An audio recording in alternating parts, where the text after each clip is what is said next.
Welcome to Women's Wednesdays. I'm Brandy Stitt with the Women's Business Center, and we are very excited that you're joining us for engaging your employees while working remotely.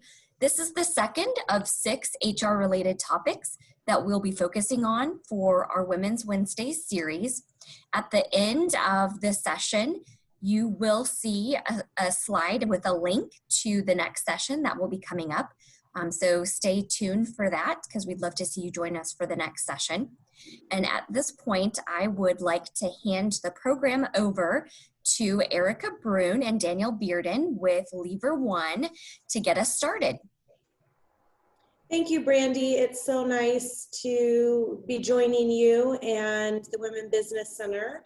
We are excited to be here. I think we need to start sharing the slides, Danielle, if you're able to do that. Okay.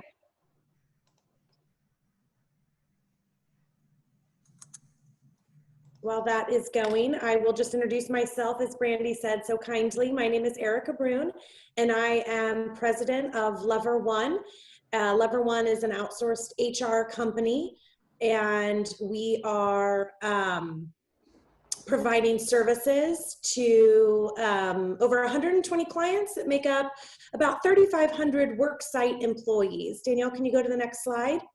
Danielle is our HR director, and she oversees the HR programming for all of our clients and provides daily consultation with her HR team to, as I mentioned, hundreds of different businesses around the country and here in the Kansas City area, assisting their employees through a myriad of HR questions. And so I've asked her to join me today because she really has a pulse of what's going on in the small and mid-sized business community and the HR challenges that they are facing. Today's topic on the next slide, we are going to be focusing on engaging the remote workforce. And that has huge implications and changes, especially with COVID-19. And that's specifically what we're going to be focusing on today, and the changes that we've seen from engaging our employees as we've all gone remote. You can see today, Danielle and I are actually back in the office, so we can also be answering questions about how to re-engage, reopen, and reintegrate people into the workforce, or some sort of hybrid, which I know a lot of you are doing, we're doing as well.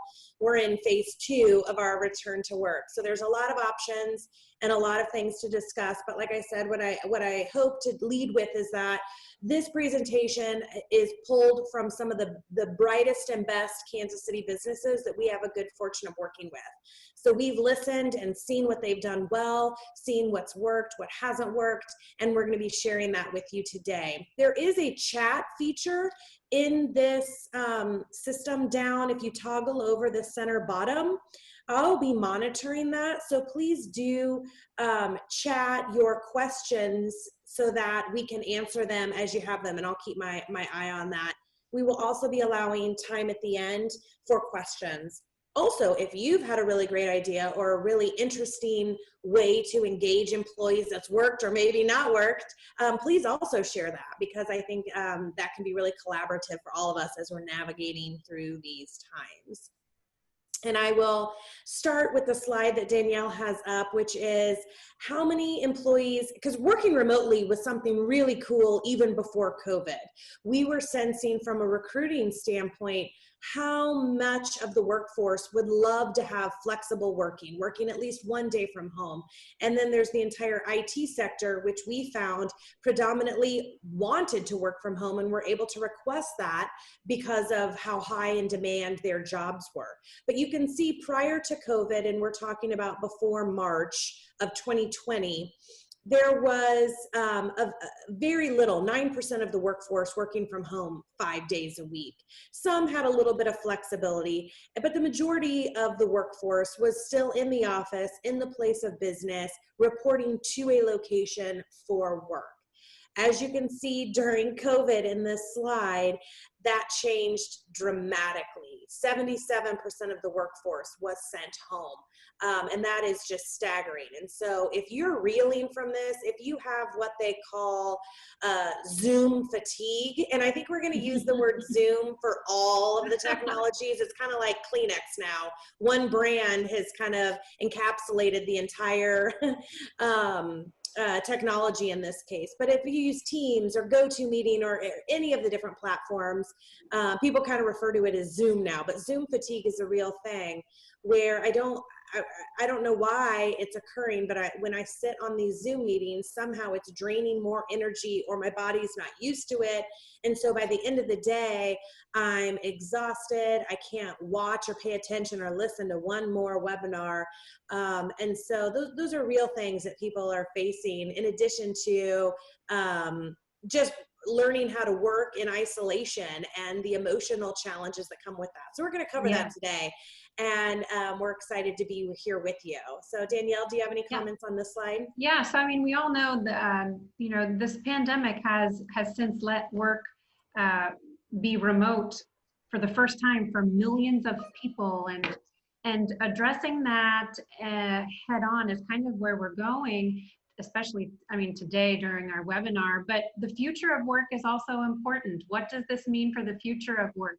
You know, the current crisis of this whole story was a not only higher unemployment, but also an altered employment, which is what we're honing in on. Is employment has now altered, and what does that mean? And shifts in how your management style will now be from remote focus. But all in all, it's all about the balance for employees and employers, making employees feel safe and valued, how you're going to do that remotely, and still ensure your business is achieving its goals there.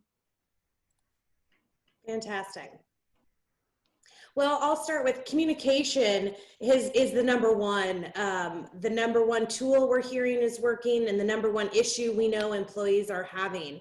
There is some disconnect when everyone has gone home, even though we have phones, we have text, we have instant message, we have the Zoom technology, and email, of course. Communication has been a challenge. There are employees who don't have access to good internet. There are employees who need additional communication. And the one thing I learned personally with my company is I could say something 3 times and people still didn't get it. We would hold a webinar training on some new change in our system and it wasn't implemented. We would, you know, have conferences where we talked about tasks, and as soon as it was over, the next conversation, it was like it didn't occur. And so right off the bat, it occurred to me, or I realized that over communication cannot be stressed enough when working remotely. There is some sort of, our brain is programmed differently to accept communication. And when you're collaborating, when you're in the office, when you do it face to face, it sinks in better than what's going on with the Zooming situation. And so I would just stress that this is the number one challenge that we have experienced internally and externally, is you need to speak it in a team collaborative setting, you need to email it, and then you need to follow up a couple more times, because things are not sinking in as easily as they were when everyone was in the office. And so communication has been a challenge for the workforce since email became so prevalent, right? People would email each other right across the cube, and we knew that things got lost in translation. We knew that people sometimes took an email message the wrong way, or they inferred it that was maybe more hostile than it ever intended, or vice versa. People can hide behind email and say things that they may not say in person.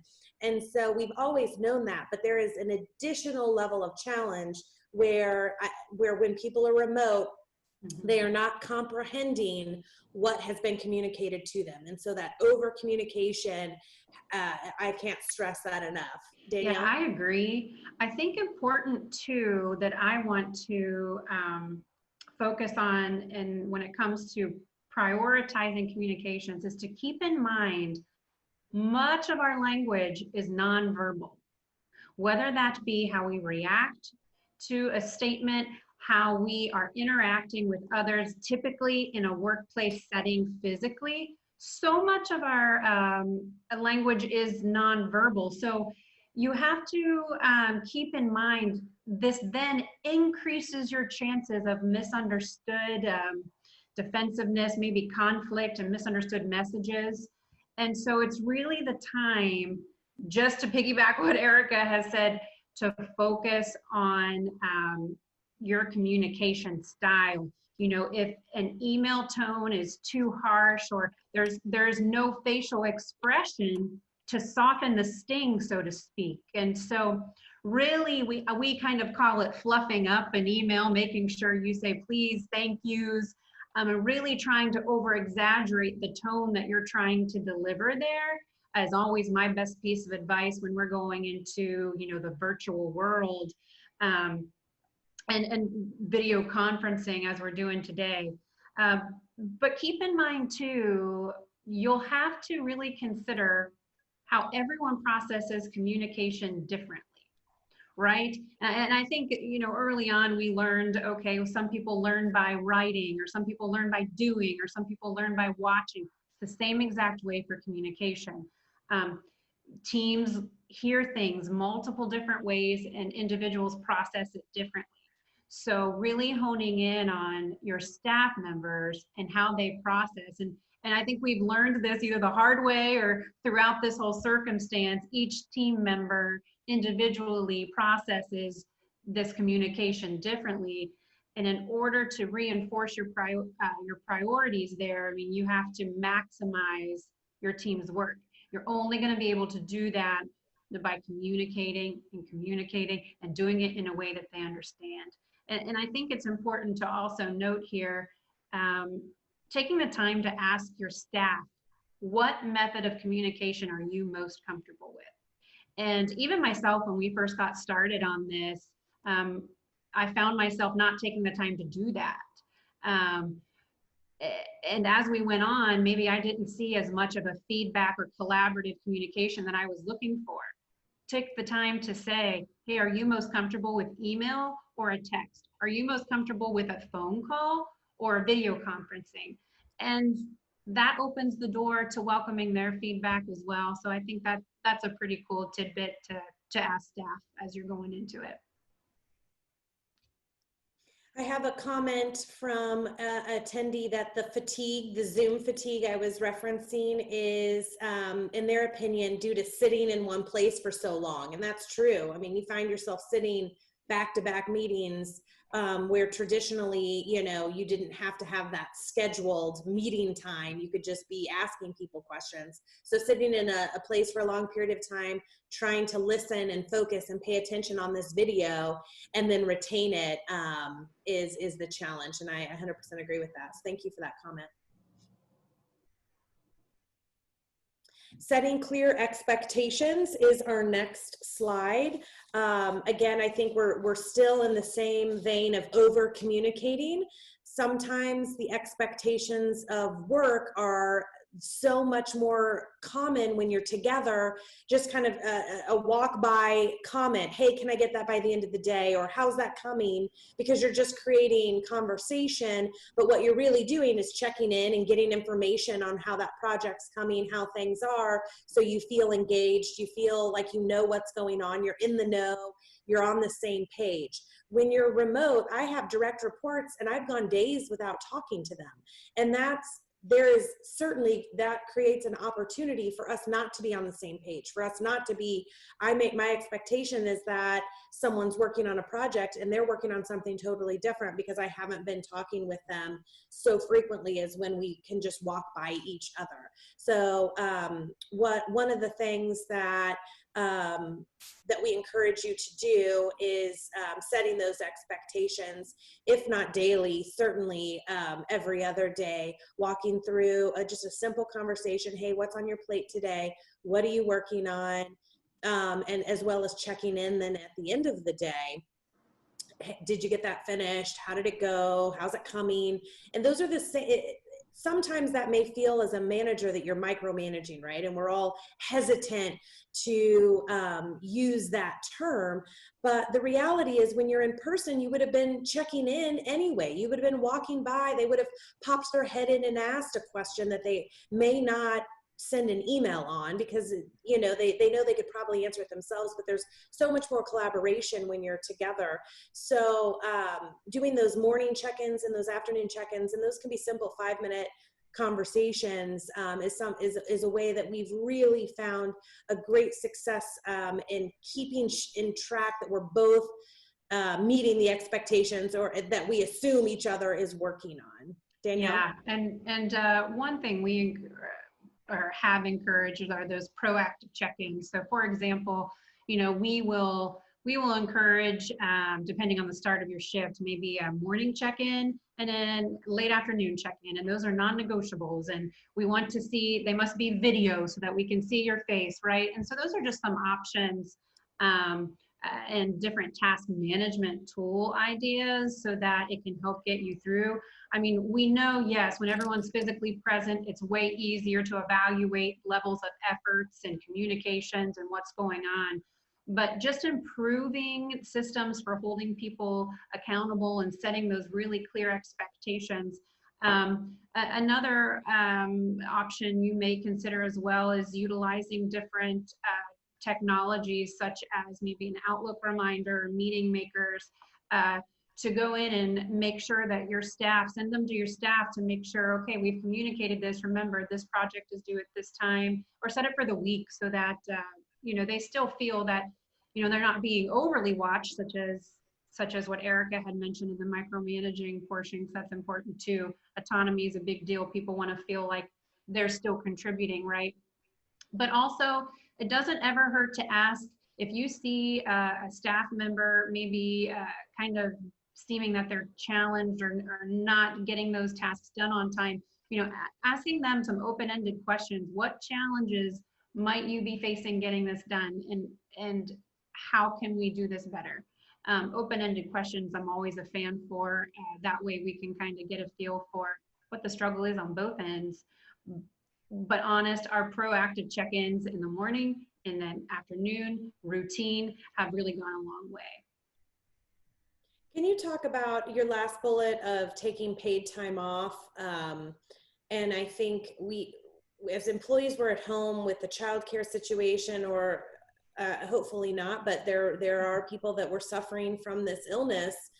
How communication and expectations can be established so that employees can truthfully say, hey, I'm not working today, or I am working, or I'm trying to do both.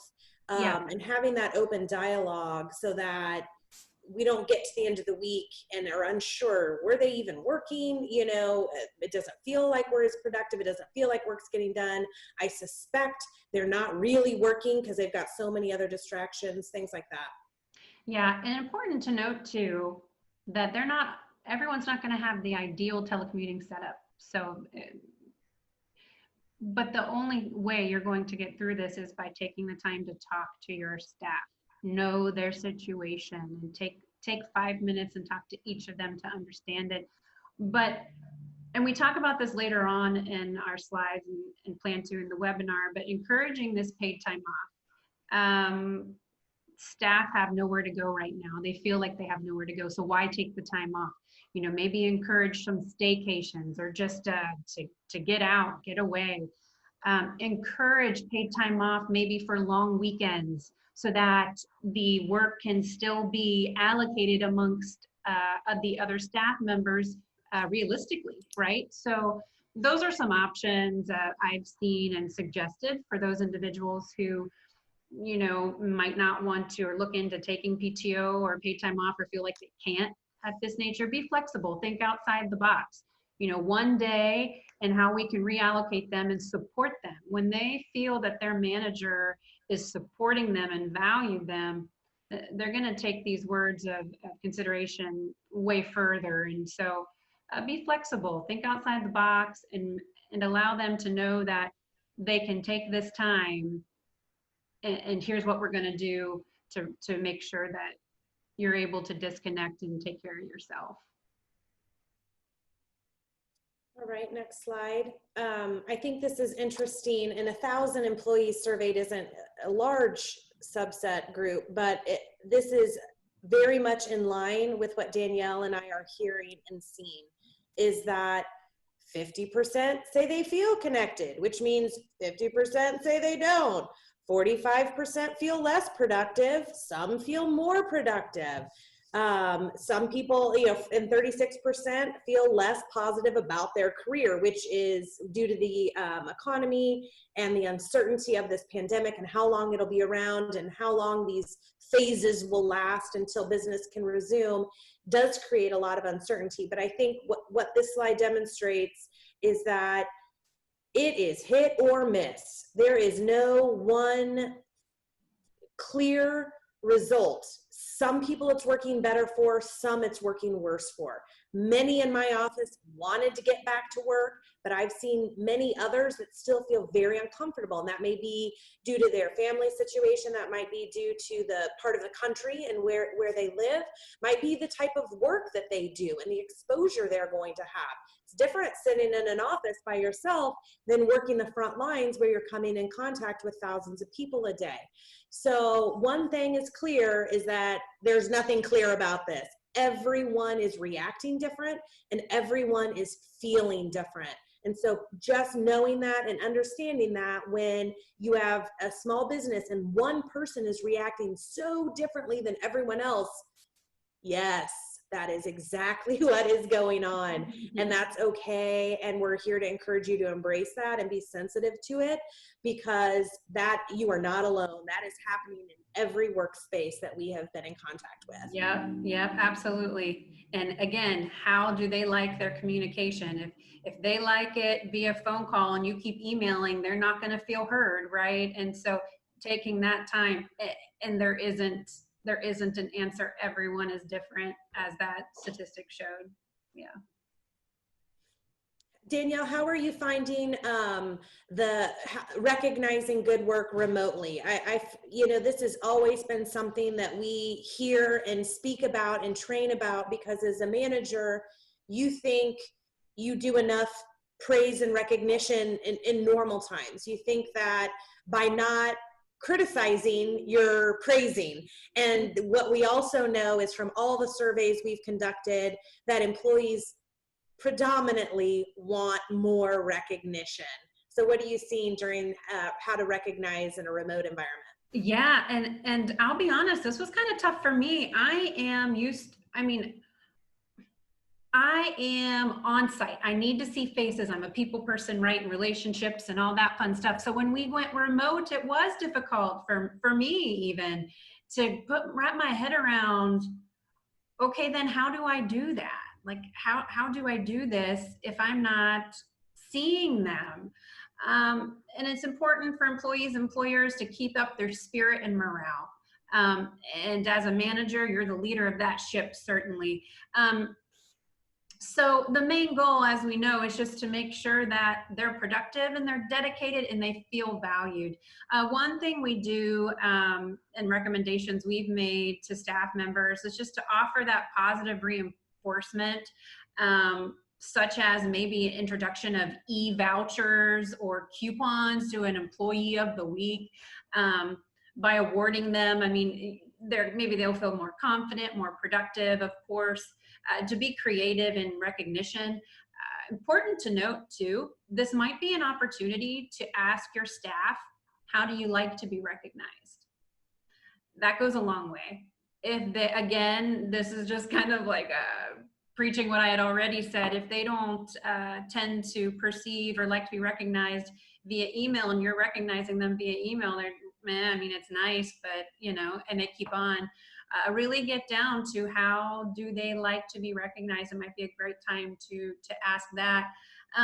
Also, maybe some types of the rewards and recognition will then introduce kind of a healthy competition amongst your staff and team members when they start seeing little coupons for maybe a free parking spot or lunch with the manager on us. So those are some ideas. Friday activities are a big one, and I know we've even done this, maybe hosted a happy hour Friday or such, dedicated to some fun sessions where employees can interact, enjoy maybe some music, or share things about themselves, just to kind of still keep with the camaraderie that you see in the workplace. Games, virtual parties, all different things. We have a lot of creativity, and now's the time to put it to use. Ask your staff, take a survey.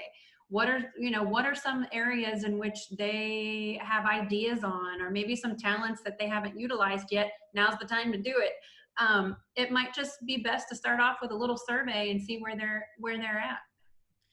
2 tips that we have picked up on, can't say we originated, but things that we picked up on and have incorporated that are going over very well to recognize and praise the great work of our staff.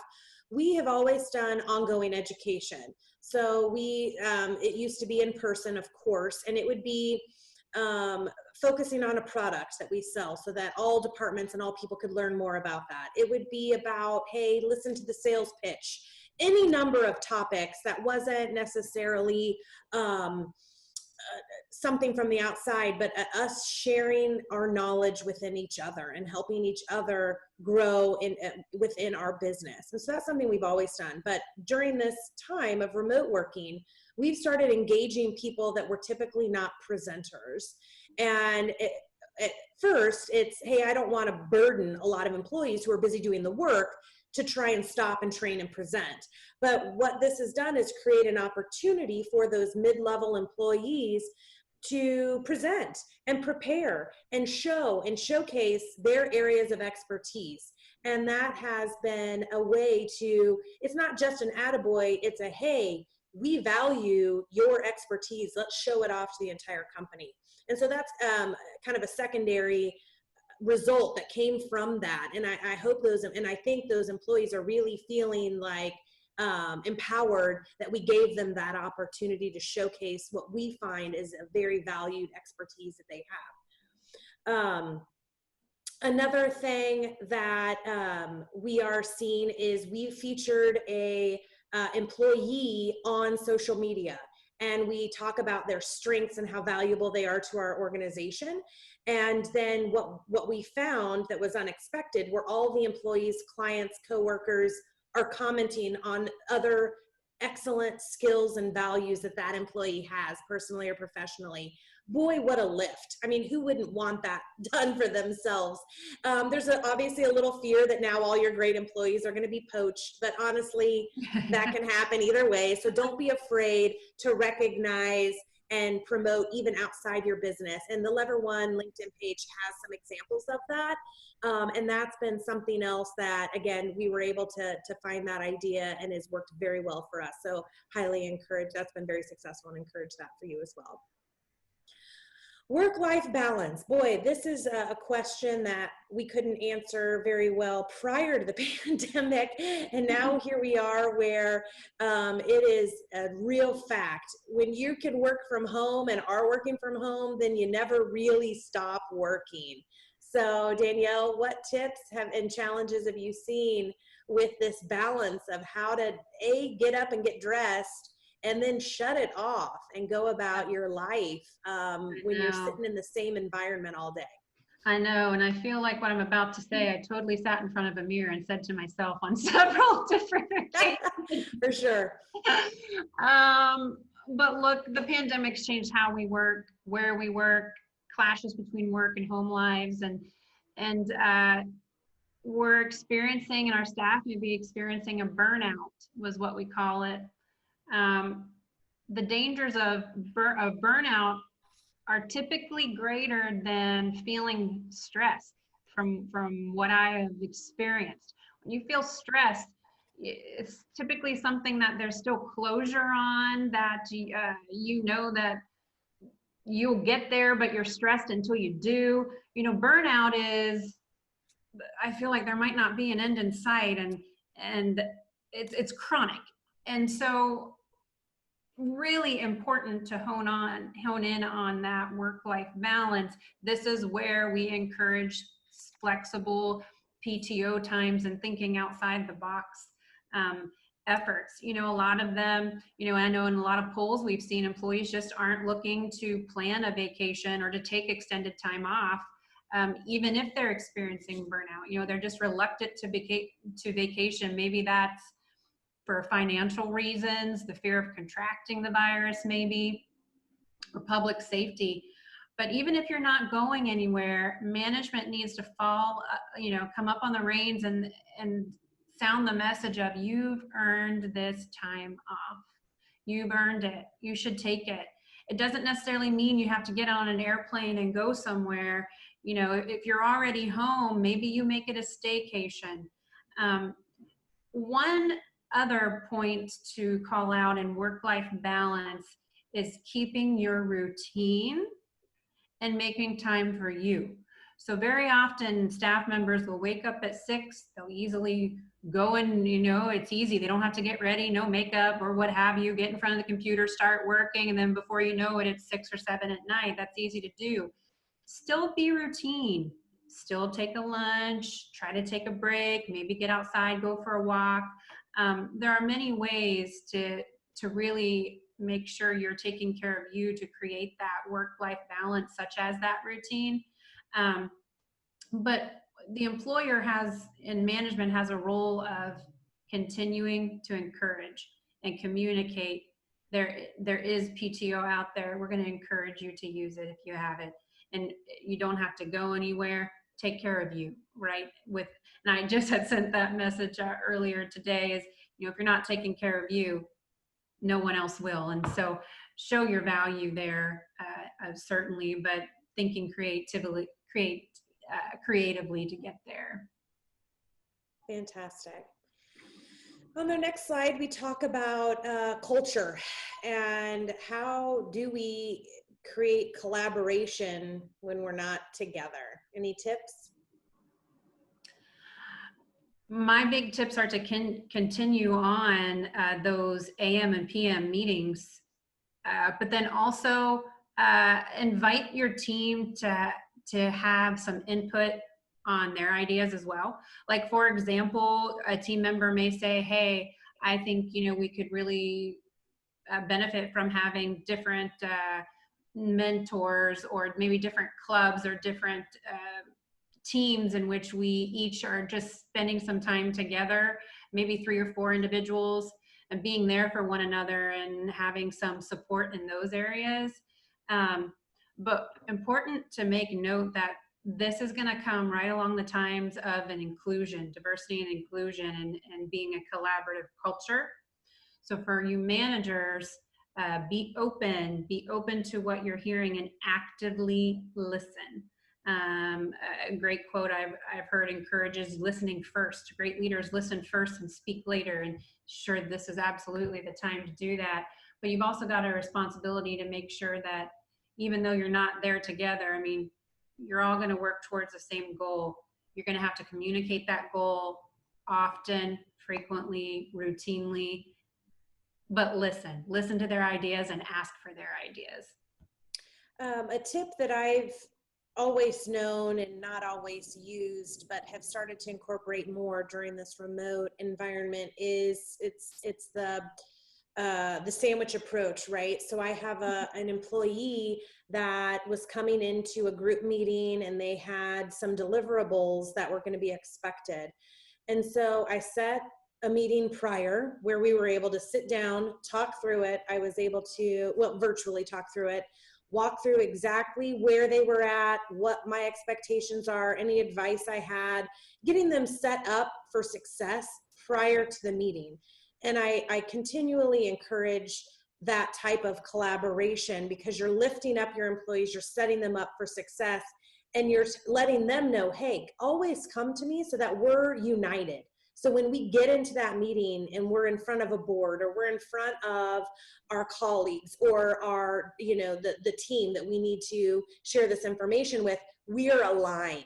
The last thing you want is me to start asking questions and questioning you in front of the group. So if you can have that pre-meeting where you're walking through the deliverables, you're walking through what your expectations are for that employee, what you're doing is you're lifting them up for success. So then you conduct the actual meeting, and you're fully in support because you already know what they're going to say, and they feel that support, they feel that confidence, and their performance is going to reflect that.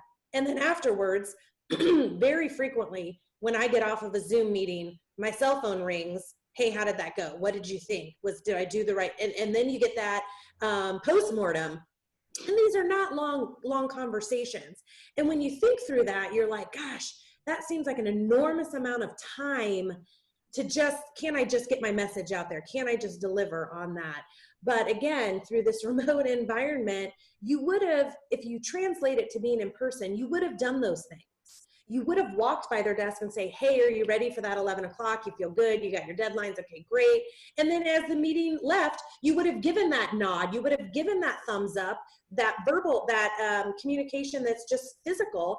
You would have done all these things. But when it's just the Zoom and at the end you just click and hang up, it's missing that collaboration. And so when you really translate it, those are things you would have done anyway when you're in person. So I highly recommend that approach. I've seen it work very, very well now in this remote environment.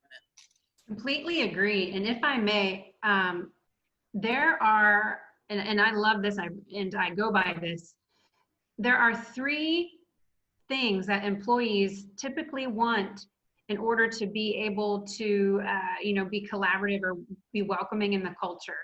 And I found this to be so very true. They want to be heard, to be valued, and to feel like they're a part of something. So I often will take those 3 things and examine how my actions as a leader or manager will fulfill those 3 topics: to be heard, to be valued, and a part of something. Very often when we see no collaboration or a culture that's kind of declining or negativity, I often will go back to those 3 key aspects and do they feel one of those 3 ways? And very often the answer is yes, they may. And that has been very helpful for me, I know. On the next slide, this completely validates our point that 50% of millennials, which we know are going to be the largest segment of our workforce, find it hard to get status updates on their work, compared to about 40% of earlier generations of their colleagues. So Danielle and I conduct a lot of employee satisfaction surveys, and I have never once seen a response that says, too much. My manager just praises me way too much. They never say that. They're always wanting more. So just remember that. It's easy for us to remember and less easy to do because I feel like it's just natural. Let's get down to business. But they always could use a little more encouragement, a little more feedback, a little more positive reinforcement. So remember that. All right, staying connected. What's the organization's role, Danielle? So when we look at staying connected, we look at the organization, we look at the managers, we look at the employees. Everyone's got a role to play. The organization as a whole has got to make sure your management group is all ready and you're really honing in on company's mission and values together for a common goal as an organization. So as an organization, hold those company-wide communications. Maybe you have a leadership group or a team of managers in which you want to make sure you're still communicating the same values. Hold those weekly, make sure they're routine. Remind employees that they're still a valuable part of the organization as a whole. Whether that be if they're working remote or they're working physically, maybe they have to care for a child or maybe they don't. There's a lot of guilt that employees are going to feel throughout a lot of this. And so as an organization, all of your managers have to and should be exuding the same exact message right along with your values. Your leadership force is a reflection of your organization. So to me, they go hand in hand. The moment a manager comes into play, they are a reflection of your company and the spotlight goes on them. And so the organization has to make sure that you're in line with each doing the same consistent thing for each department or each staff member and sending messages just to encourage your leadership to continue to communicate. I think sometimes we'll say, we're getting overwhelmed, or like we had talked about the burnout, your managers might be experiencing that yourself. The organization as a whole, give time so that you are welcoming your managers to talk about how they feel, get their emotions and their tasks on board, so that they then can relay that to others and in their department. The messaging from the top, and I'll give this to you, Erica, is critical. So if we can hear those and see those messages from top, whether that be owners or presidents of an organization, boy, that message just resounds differently to the staff. And so with that, I'll kind of point it to you, because I know you've done a wonderful job with that. Thank you. Again, there really can't be too much communication, and we have been communicative, letting them know where we're at with our business, letting them know what's going on in the business, the phases in the planning of the reentry, showing the care, and we have some tips of fun ideas to do here in a future slide, but and coming from a couple different people. The other thing is we're doing those weekly trainings, and so I try and jump on at the beginning of each of them, letting them know what's going on, what, the temperature of new business and open positions, and how things are in the office, because many of them are not here yet. And so just continuing to share what's going on, how we're doing, and keeping them informed of the business, because many people are very uncertain. And it's not that I share financial reports with every employee, but they feel uncertain about the economy. They feel uncertain about their job, what's going on. They're processing hundreds and hundreds of unemployment notices for others, that everybody is concerned. And so just knowing that, letting them know, and you can't make false promises, but you can at least let them know where you're at today, and that you're in the trenches with them, working right along for the ultimate success of everyone. Has been a message that's been very well received. I'll also talk on that, staying connected. There are an enormous amount of technology resources for you, and most of these were available pre-COVID. The Zoom, the Teams, they all come with a chat. Something very popular is Slack, where people use that as their chat dashboard. You can have groups within there and threads. There can be the thread about social and fun things versus the, customer service thread.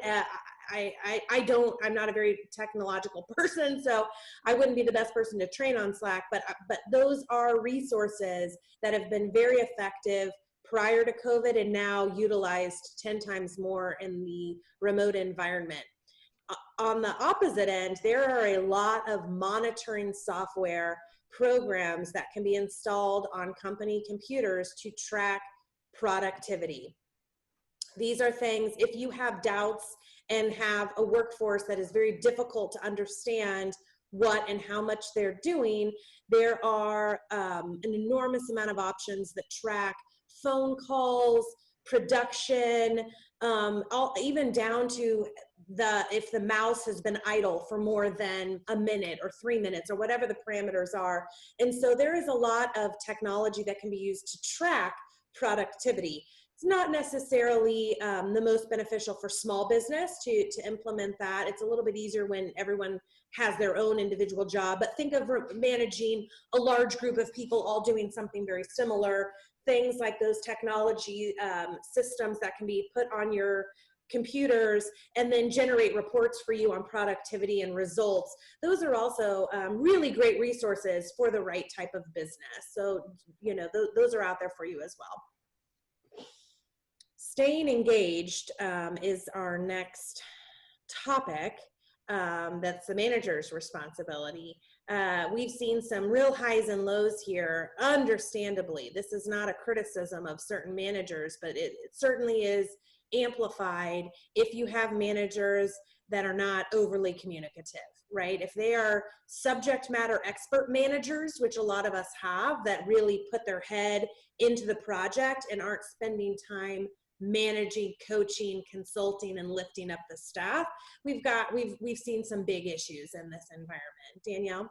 Yeah, gosh, now's the time tap into those soft skills, we call them, or emotional intelligence skills, in which we call them, weigh the time to do that. The manager's role is remembering that they're human, putting the the humility back into what it is that we're doing. I think important to note here, there are benefits of remote work. I mean, you're still getting, and individuals can be more creative to figure out how to get through it, leveraging their strengths. Okay, now's the time to use that talent we didn't know you had, right? Maybe engaging with their teams in different ways. You're going to see some staff members step up that maybe you didn't know they were willing to, or eager to, or even wanted to. The manager's role is to see that and get through the trenches together. That's a big one. Take the time. You've seen people at home now. You've seen them with their dogs trying to have a meeting. Kids are in the background. You're living it together with them. There is so much value in that, in what you're building with your staff, that you are building a relationship and a level of trust that maybe you don't even recognize you are as a manager. And so leverage that. You now can take that relationship to the next level on staying engaged. Oh, they have a dog that's maybe a Sheltie, that's name is Bob. Now that's another area to talk about. People want to feel valued and heard, and that they're liked. And so as a manager, you're able to see these things and go through it with them. And now's a beautiful time to build on that, staying engaged and using that to leverage your communications. Take the time to say good morning. Take the time to say, hey, thank you for everything you did today. I'm a firm believer in those. It takes but a minute. And employees really value that. I know I do, really value that. All right, just as a reminder, we have about 12 minutes left. We have just a few slides that we want to get through, but please do put your questions in the chat if you have any. So Danielle, that was helpful on the manager's role. What about the workforce's responsibility and role? Well, I mean, I think important to note, there's still accountability there. We've given a lot of attention to, okay, what can we do as an organization? What can we do as managers? Communicate, communicate, communicate. But your workforce also has to know that they have a level of responsibility in this too. So it's not a one-way street. You guys got to meet in the middle. We have to meet in the middle here. And being able to transparently and respectfully let them know that that's still the case. And when you enter in those open-ended questions and really feel each staff member and individual out as far as what their circumstance is, then you can come to a meet in the middle ground if you so should need to. But seize opportunities as you get them. Pick up the phone and call staff members. I'm a big phone person, right? So I always love to pick up the phone and hear a familiar voice, and just be interactive. But also know that they're welcome to call you too. You want them to call you too. Like, you don't know if problems exist if you don't know about them, and they still have that responsibility to keep in touch on their end as well. Excellent. The next slide reiterates some of the points that we've been making, but again, it's so split right down the middle. I feel burned out from my work. Yep, some do, some don't. I felt used up at the end of the workday. Yep, some do and some don't. I felt emotionally drained from my work. Again, split. So just to reiterate everything we're saying, everyone is reacting so differently, and don't let one outlier really throw you for a loop, because we are seeing that time and time again. Our last area before we get to some tips is the mental wellness area that we haven't quite touched on. Danielle, what are some resources that our employers have to help their workforce if they really start to sense, and even if they don't, that they can make available to their staff, showing them that they care about their well-being?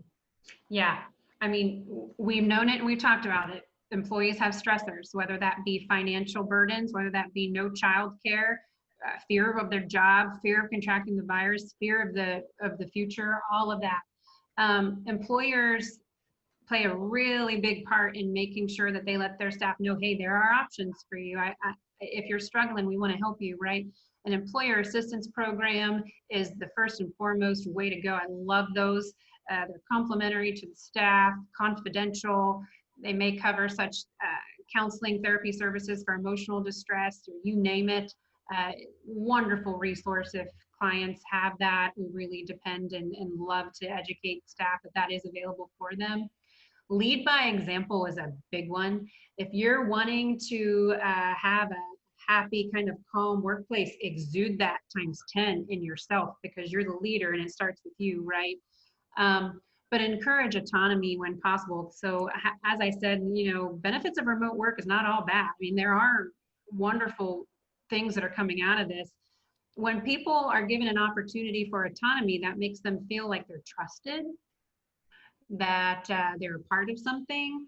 And so if you can encourage that also, it also knows that they're trusted to, okay, I can handle this problem and I'm trusted to do it, but I'm also able to handle a personal problem while I do it, and to balance it out. And encourage PTO, even if they have nowhere to go, let them know it's okay to take it. And know that they have, so that they feel they have more of a sense of control over some things that maybe they didn't feel that they did. That's fantastic. Thank you.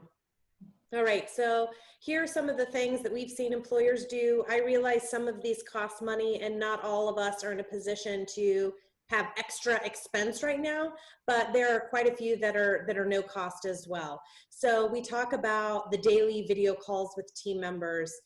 Stress that throughout this whole thing, but that's a free resource. Zoom is free up to 45 minutes, and I'm sure there are other free ones as well. But just getting on and doing those group calls, checking in, everybody just starts chatting about what's going on. Really, really valuable. Frequent communication to staff from leadership. Pin that email, send it at least once a week, saying if you're not in front of them on a Zoom call, here's what positions we have open, here's what new clients we brought in, here's a huge win we had for a client that, Lever1 specifically is helping clients use these paid sick leaves, and here's the amount of money we've saved for our clients and helped employees collect income during their paid sick leave time. They're just big wins to share and keep that engagement up, and that you're engaged and that you're excited about the work that they're doing. Certainly, if you go back, Danielle, there are personalized gift cards or gifts. So one thing that I personally did, because I love cookies, is I went and picked up some cookies, and we actually purchased them from one of our clients, and then I wrote a note and hand delivered them over a period of a couple days to our employees' homes while they were at home.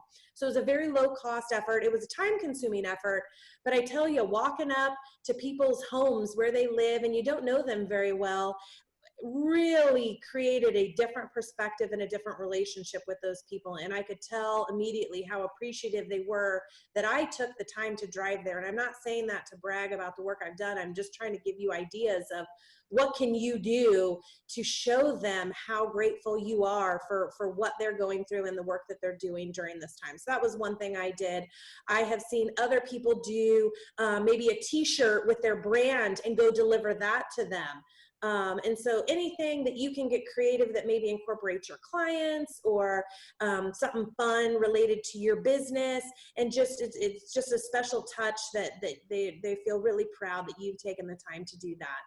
There are a lot of ways to do fun things via Zoom. I had no idea. So I've seen a business that, talk about mental wellness, they full on shut down and have yoga. And half the people aren't working, they're being paid to work and do yoga together. That's a business owner saying, hey, I value your mental and physical wellness. I'm gonna put this on during the work hours, and I care about you, and I want you to care about you too during this time. Super cool idea. There are also things like trivia and bingo.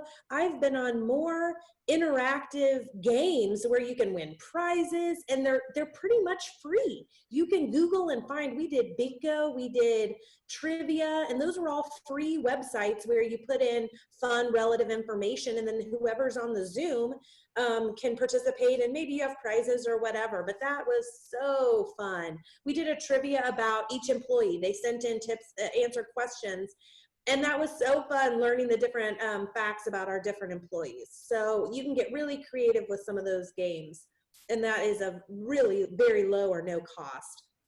We've seen employers send a gift card for dinner, or a Groupon, or a DoorDash coupon, letting them know, that's a way that people really appreciate it, because then they can pick what they want from that gift card.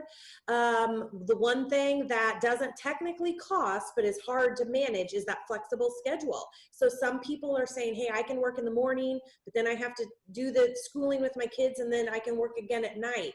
That's something that you can potentially give to them that is of no cost, but is going to show that you care and allows them to get their work done. They're going to be more engaged because you've given them that leniency to work around their personal lives.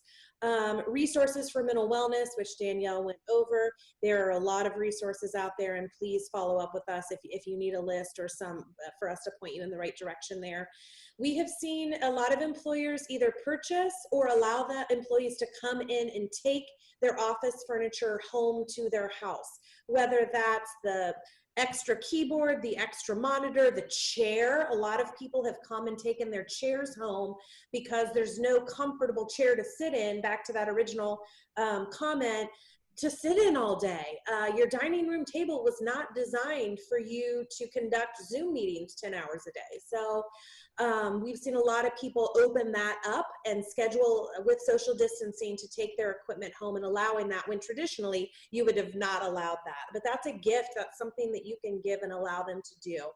And then the performance feedback. It is not, don't skip that during this time. Those can be conducted virtually, whether that's a new employee going through a 30, 60, 90-day feedback, or scheduling your annual or semi-annual feedback sessions. Don't skip those. Employees want to know how you think they're doing. So making time to schedule with your employees to give them that feedback is something that is should not be overlooked and shouldn't be skipped, because again, you're committing even during this time to give them some feedback, giving them that personal attention. So those are some of the things that we've seen best in class around town that people have done. We're going to move on to our last slide, which is questions. And we know some of you will be jumping off, but I think, Danielle, with our last 2 minutes, if you could answer recruiting and onboarding remotely, and some tips you've seen to do that successfully, because some people either have to replace or are growing and need to onboard a new hire in this remote environment. Yeah, totally agree. For remote recruiting, the first thing I'm going to recommend is really accurate and engaging job ads. Now's the time to make sure they are as accurate as they can possibly be and realistic, but engaging.